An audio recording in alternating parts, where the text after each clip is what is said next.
Hello guys, welcome to my YouTube channel. Today's my topic is judicial review. ये हमें article 13 provide कराता है.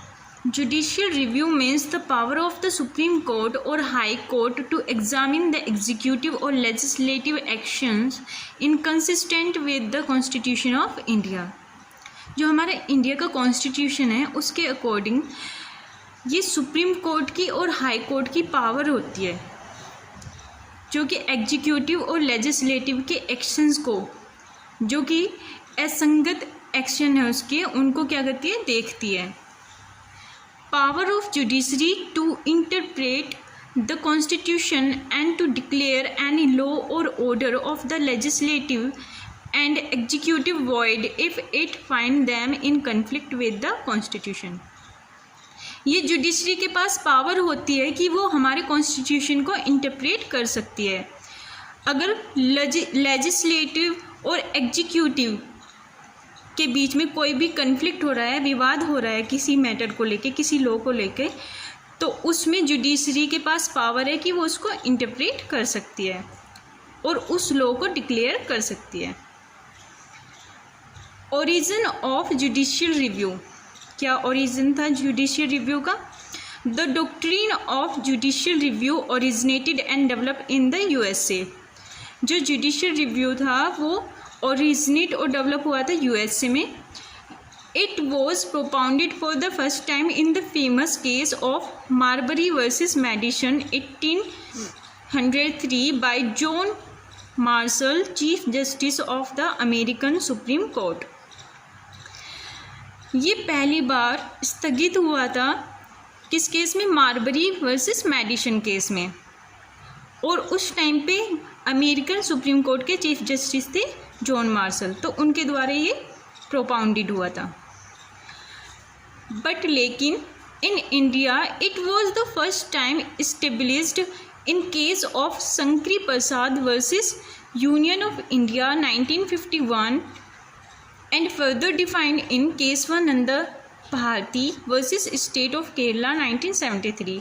लेकिन इंडिया में ये पहली बार इस्टेब्लिश हुआ था किस केस में? Shankari Prasad versus Union of India case में और बाद में केशवानंदन भारती केस में.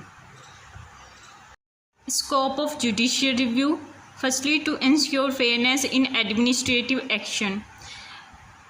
जुडिशियल रिव्यू इंश्योर करता है कि जो हमारे एडमिनिस्ट्रेटिव एक्शन है वो फेयरली काम कर रहे हैं या नहीं कर रहे हैं, वो इक्वल डिसीजन ले रहे हैं या नहीं ले रहे. To protect the constitutionally guaranteed fundamental right of citizens. और प्रोटेक्ट करते हैं उन फंडामेंटल राइट को जो कि कॉन्स्टिट्यूशनली गारंटीड हैं सिटीजन्स के. To rule on question of legislative competence between the centre and state. और जुडिशियल रिव्यू के पास, हमारे जुडिशरी के पास ये राइट है कि वो सेंटर और स्टेट के बीच में जो कंपटीशन हो रहा है उस पर रूल कर सकती है, उस पर ऑर्डर दे सकती है. It give citizens the right to directly approach the Supreme Court for seeking remedies against the violation of these fundamental right. और ये राइट देती है सिटीजन्स को, यदि उनके राइट जो है वो वायलेट हो रहे हैं तो वो डायरेक्टली अप्रोच कर सकते हैं सुप्रीम कोर्ट में.